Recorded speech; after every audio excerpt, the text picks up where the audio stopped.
Jadi sudah ketemu tadi apa yang kita rayakan dalam ibadah kenaikan Yesus ke sorga? Menanti janji. Tapi janjinya itu adalah sebuah amanat. Pada bacaan pertama dikatakan, kamu adalah saksiku.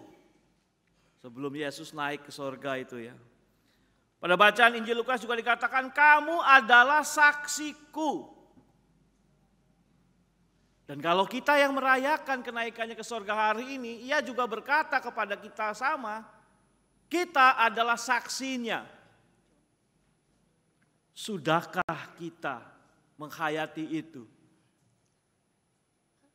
Ketika kita kembali ke dalam kehidupan kita, sudahkah orang lain melihat Kristus hadir dalam hidupku? Perubahan yang pertama yang terjadi adalah apa perubahan yang pertama?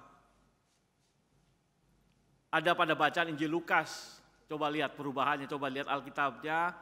Setelah para murid menyaksikan Yesus naik ke sorga dan secara fisik ia melihat Yesus terangkat ke sorga, naik ke atas, ke langit ya diartikan. Dan ketika ia sedang memberkati mereka, ia berpisah dari mereka dan terangkat ke sorga. Sorga memang bahasa Ibraninya itu auranos. Auranos itu langit, langit itu ke atas. Jadi artinya Yesus benar-benar naik ke sorga sambil memberkati naik. Dan ini membuat para murid kagum. Mungkin saya membayangkan, wah hebat ya. Nah gini deh. Ada yang tahu David Copperfield? Yang aksi-aksinya spektakuler gitu ya. Kagum nggak?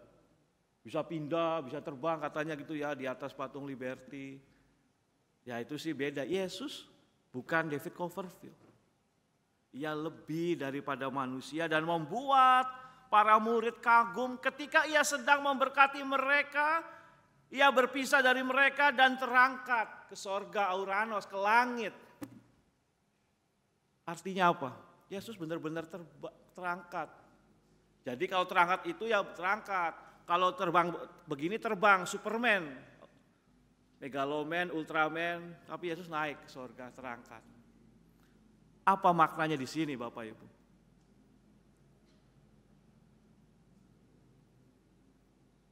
Maknanya Yesus memberikan pesan kepada kita. Aku naik ke sorga, tetapi bahwa harus digenapi, ada yang tertulis tentang aku dalam kitab Musa dan kitab para nabi. Mesias harus menderita, mati, tetapi bangkit pada hari yang ketiga. Dan itu yang menjadi pesannya, bahwa Yesus hidup.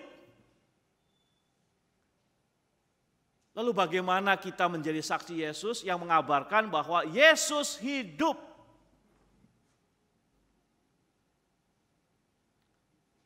Sudahkah orang lain melihat Yesus dalam perkataanku? Sudahkah kehendak Yesus itu kita lakukan dalam hidupku? Yang duduk dengan keluarganya, suami, istri, orang tua atau anaknya tanya, apakah perkataan Yesus aku ucapkan? Atau amarahku, kebencianku? Kamu adalah saksi-saksiku. Nah ini penting Bapak Ibu Saudara. Tiap hari Minggu kita didorong untuk menjadi jadilah saksi Kristus.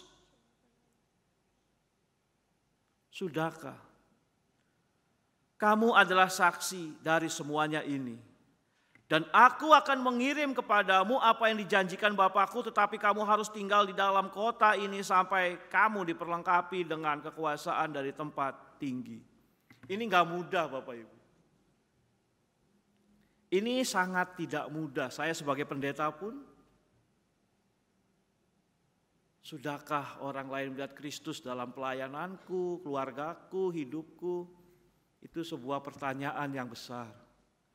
Atau mereka hanya melihat egonya Jimmy, bebalnya Jimmy, sehingga orang lain benci pada Yesus gara-gara melihat kehidupan Jimmy Santoso.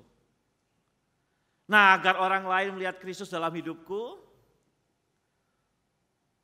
mari kita dengarkan apa yang dikatakan dikatakan malaikat ketika melihat Yesus terangkat ke sorga. Apa kira-kira dikatakan para malaikat itu? Yang dikatakan malaikat itu ketika para murid terangkat ke sorga. Yang menjadi tema kebaktian kita hari ini apa? Mengapa engkau menatap ke langit? Mengapa engkau? Hai orang-orang Galilea, mengapakah kamu berdiri melihat ke langit? Artinya, ngapain kamu diem aja? Cuman kagum. Yesus mah pasti hebat. Yesus mah penuh kuasa. Terus kalau Yesus udah naik ke sorga, udah naik, apakah, nih saya ngeliat ini para murid nih, ngeliat ke atas saja, nggak enak kan? Sudahkah kamu melihat ke dunia? Sudahkah orang lain kau melihat bahwa seperti Yesus melakukan yang harus ia lakukan? Menolong orang yang membutuhkan, memberkati, menguduskan, dan semuanya itu. Nah Bapak Ibu yang berkata Tuhan,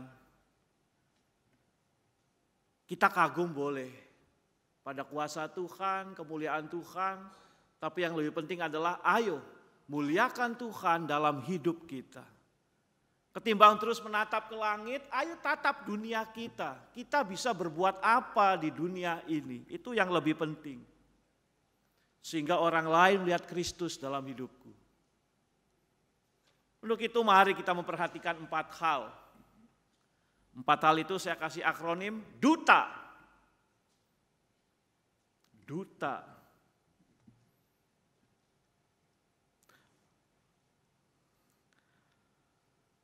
Hai orang-orang Galilea, mengapakah kamu berdiri melihat ke langit? Yesus ini yang terangkat ke sorga meninggalkan kamu akan datang kembali dengan cara yang sama seperti kamu melihat dia naik ke sorga. Apa maknanya di sini? Siapkah kita kalau Yesus datang kembali? Pertanyaannya, Yesus naik ke sorga akan turun lagi, akan datang lagi. Sudah siapkah kita? Kalau tiba-tiba ini ya, Yesus datang terus memanggil kita gitu. Jeremy, udah siap Jer? Siap Jer? Mantap. Nando, siap? Beneran? Siap gak siap gitu ya? Ya gimana? Bapak Ibu artinya apa? Kita mesti siap, sedia. Ketika Yesus datang, sudahkah ia mendapati kita layak disebut sebagai umatnya? Apakah kita sungguh-sungguh menampilkan kasih Kristus dalam hidup kita, dan ketika Yesus tanya, wah hambaku yang setia, kalau ada orang membutuhkan pelayanan kamu lakukan, kalau dia membutuhkan bantuan kamu kerjakan, dan seterusnya. Hebat. Kamu adalah saksi-saksiku, kata Yesus. Maka hal yang pertama adalah dengarkanlah dia setiap saat. Yesus bisa datang dalam hidup kita. Lalu carilah Yesus dalam hidup kita. Mungkin ia berkata melalui orang tua kita, melalui khotbah-khotbah. Mungkin ia berkata kepada kita melalui hal-hal yang tidak terduga. Dengarkanlah ia. Siapa tahu ia sedang mengutus kita untuk mewujudkan kasih-Nya. Yesus selalu hadir setiap hari dalam hidup kita. Maka untuk itu ayo dengarkan kuasa-Nya. Dengarkan suaranya dalam hidup kita. Mendengar suara Yesus itu bukan tiba-tiba, ya bisa juga sih kalau Tuhan menghendaki. Kayak mendengarkan ada suara yang berbisik. Tapi mendengarkan suaranya adalah kita paham apa yang ingin Yesus kerjakan, wujudkan dalam hidup kita. Yang pertama, cari Tuhan. Dengarkan suaranya. Dan kalau ia mendengarkan suaranya mengutus kita, maka hal yang kedua adalah U. Apa kira-kira U-nya? Coba kita lihat. Terpujilah Bapa, terpujilah Allah dan Bapa Tuhan kita Yesus Kristus yang dalam Kristus telah mengaruniakan kepada kita segala berkat rohani di dalam sorga. Sebab di dalam Dia Allah telah memilih kita sebelum dunia dijanjikan, supaya kita kudus dan tak bercacat di hadapannya. Efesus pasal yang pertama, ayatnya yang ketiga dan 4 tidak dibaca, tapi saya ingin mengutip, ingin mengingatkan identitas kita. Kita ini umat pilihan. Yakin gak nih bahwa kita adalah umat pilihan, maka kita diutus tadi untuk menyatakan kasih Kristus dalam hidup kita. Ini bacaan yang kedua. Karena itu setelah aku mendengar tentang imanmu dalam Tuhan Yesus dan tentang kasihmu terhadap orang kudus, aku pun tidak berhenti mengucap syukur karena kamu. Dan aku selalu mengingat kamu dalam doaku. Ketika kita memahami, mendengar kasih kuasa Tuhan, kehendak Tuhan dalam hidup kita, dan kita wujudkan, maka dampaknya adalah sukacita. Hidup kita mewujudkan sukacita bagi banyak orang. Rasul Paulus bersukacita karena kehidupan jemaat di Efesus.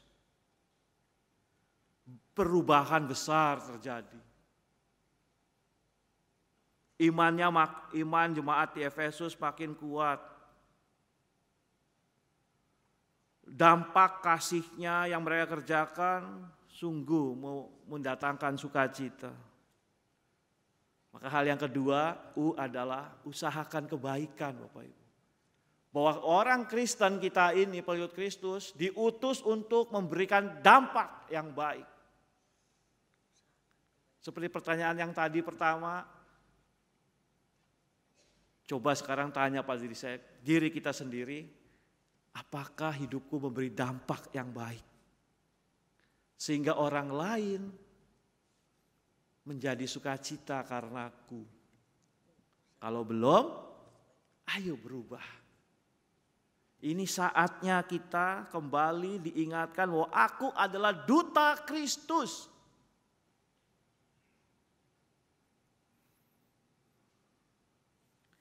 Aduh Pak, susah Pak kalau kayak gini, aku gak kuat, aku masih manusia biasa. Betul, kita masih manusia biasa. Tapi Tuhan memberikan kita kekuatan. Tuhan memberikan kita sukacita.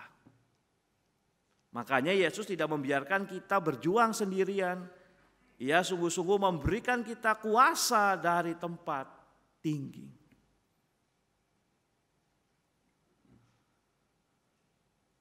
Lalu mereka sujud menyembah kepadanya, lalu mereka pulang ke Yerusalem dengan sangat bersukacita. Mereka senantiasa berada di dalam bait Allah dan memuliakan Allah.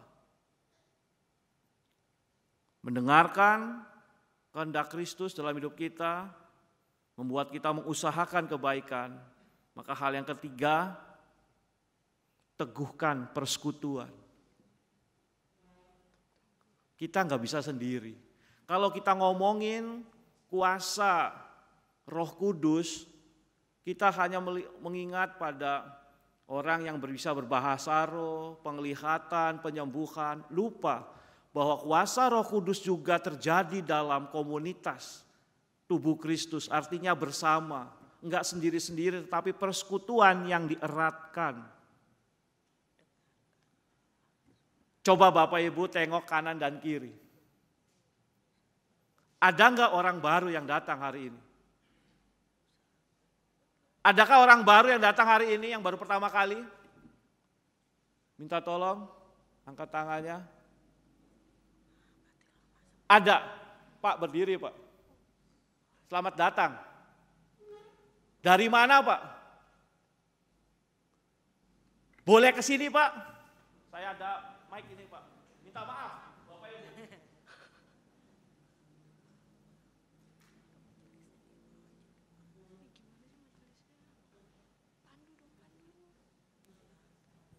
Mari Kak. Tes mic. Cek ya. Sini Kak, minta maaf bukan mau mempermalukan, tapi saya bahagia ketemu orang yang baru pertama kali saya jumpai. Sini Kak, sini.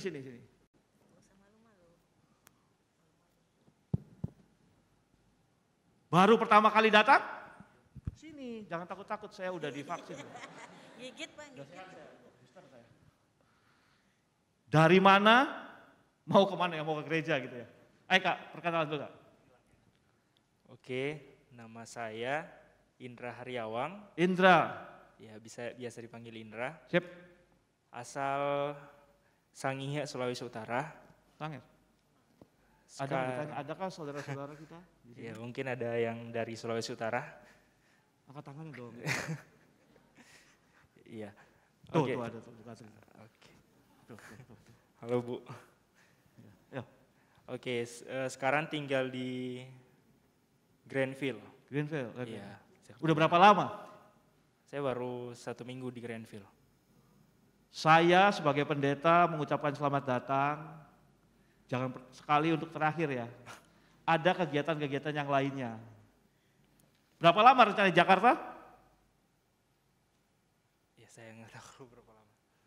Yang penting selama di Jakarta jangan lupa ibadah di GKI Surya Utama. Siapa? Oke Indra? Iya Pak. Terima kasih Indra. Nah Bapak Ibu yang berkati Tuhan, dulu orang baru disambut dengan sukacita. Bukan berarti orang lamanya juga dilupakan, enggak. Alkitab tadi mengatakan, setelah Yesus naik ke sorga, mereka senantiasa berada di dalam bait Allah dan memuliakan Allah. Makin erat persekutuannya, makin tahu apa yang harus dilakukan sebagai umat Tuhan sehingga ada perubahan. Bayangkan nih, kalau yang kita hadir ini saling menguatkan.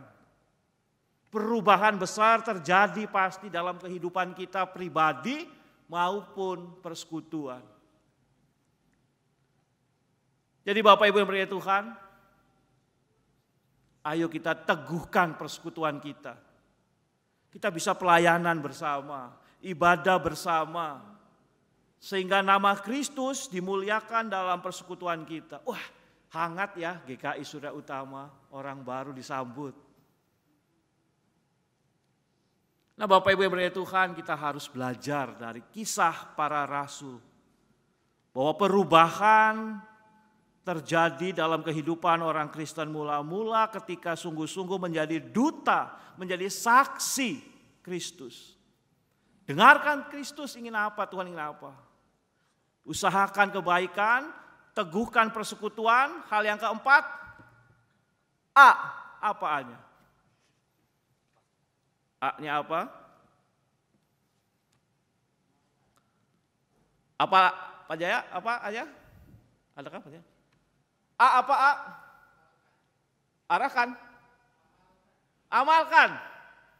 Amalkan, lakukan, arahkan. Coba.